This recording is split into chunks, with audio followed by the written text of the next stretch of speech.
So I think a lot of people get really bogged down and misinterpret long-term progress, a long-term goal. It's very natural for us to see something that is right out of arm's reach, something that could take a couple of years, is more than an immediate foreseeable future goal, and think that that's attainable for us, especially when the scales are so astronomically large.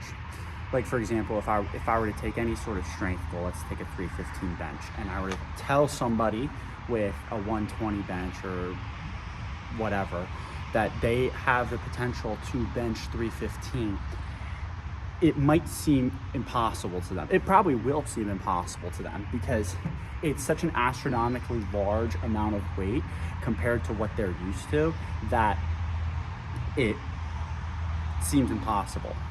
I know, like, no shit, like, of course, but when you're actually in that situation, it feels a lot different. And that's how I've been feeling recently. I have certain strength goals and standards I want to get to myself, and they do feel like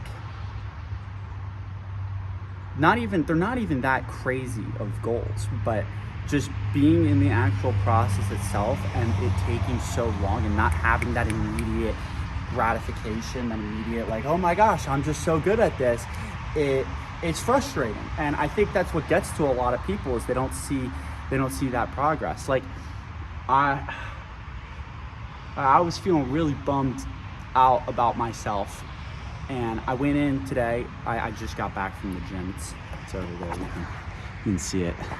But I went into the gym for pull-ups, and I usually do 10 pounds on the belt for 6, and I ended up getting 7 for my first set. And kind of getting that, like, I had to reframe for a second. Like, that's an exercise that I really struggle to progress. I think that's a very normal, it's a slower exercise progression wise, but getting that rep genuinely made my day. Like, that made me so happy. And I genuinely believe reframing the way you think about progress and not thinking about yes, you have this long-term goal. Long-term goals are going to keep you there, but rewarding yourself for the steps along the way, enjoying the whole path, it can do a lot for you.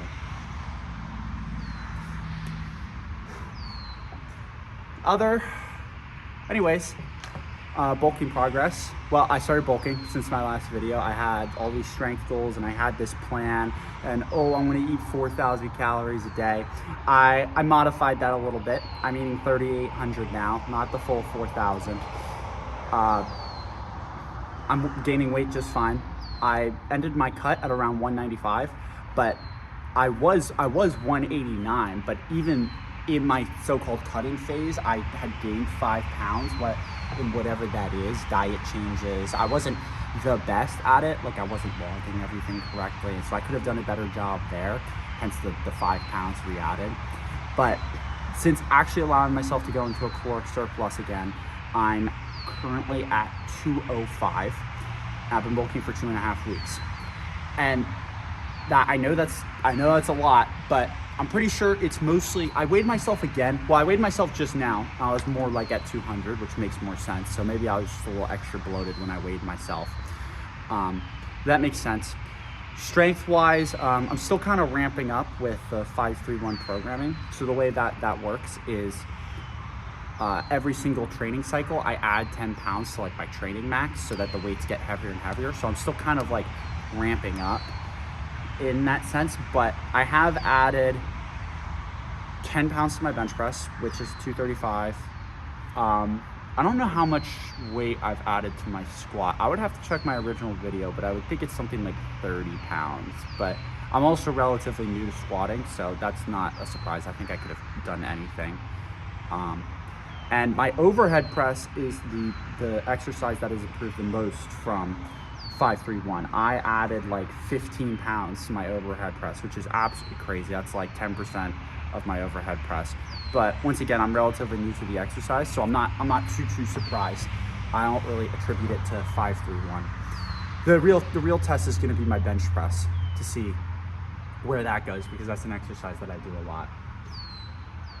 Anyways, freaking hornet stung me, I think. I don't know if you can see that. Oh, that does not look good. That's all for now. And if you stayed around for this long, you're awesome.